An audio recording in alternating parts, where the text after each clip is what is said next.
think that your life is hard and you're giving up on that because you think your life is unfair, think again.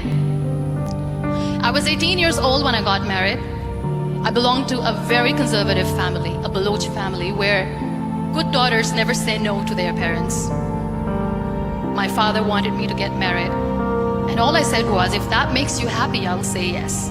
And of course, it was never a happy marriage.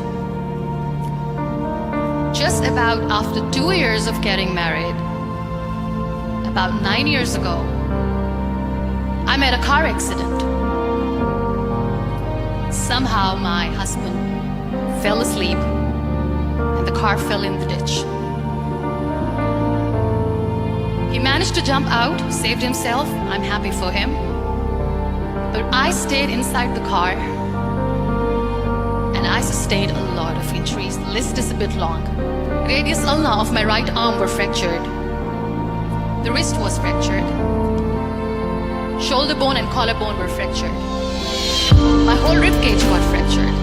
And because of the rib cage injury, lungs and liver were badly injured. But that injury that changed me and my life completely as a person and my perception towards living my life was the spine injury. 3 vertebrae of my backbone were completely crushed and I got paralyzed for the rest of my life. Many people came to rescue. They gave me CPR.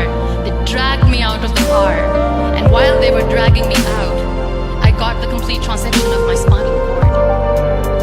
Those 2.5 months in the hospital were dreadful.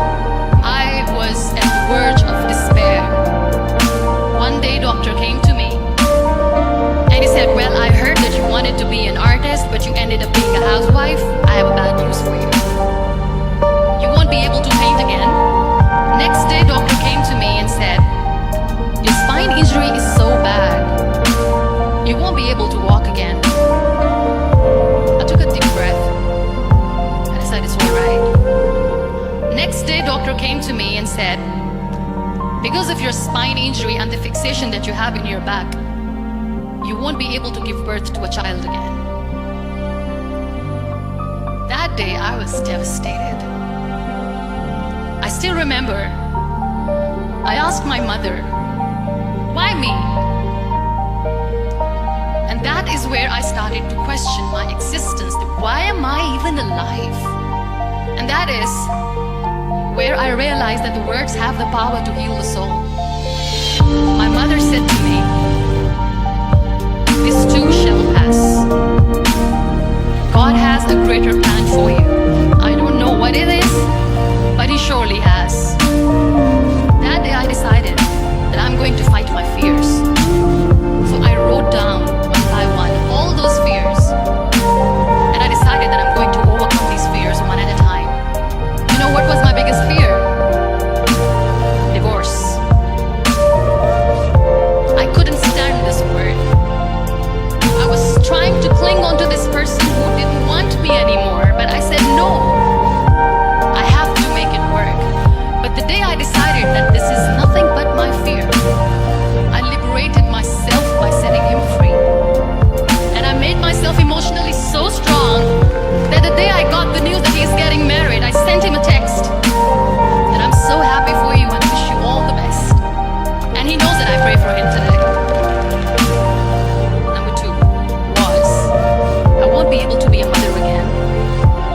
And that was quite devastating for me.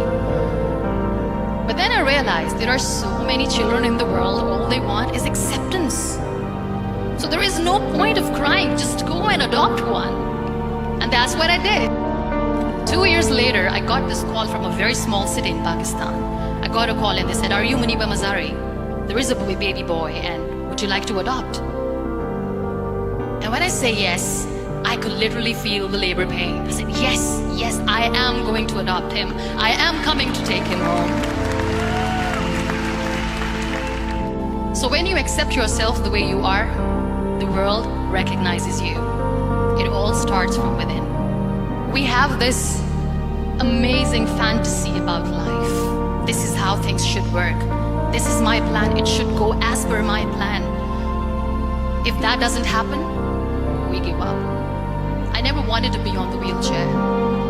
Never thought of being on the wheelchair. This life is a test and a trial, and tests are trials are never supposed to be easy. So when you're expecting ease from life, and life gives you lemons, then you make the lemonade, and then do not blame life for that, because you were expecting ease from a trial. Trials make you a stronger, better person.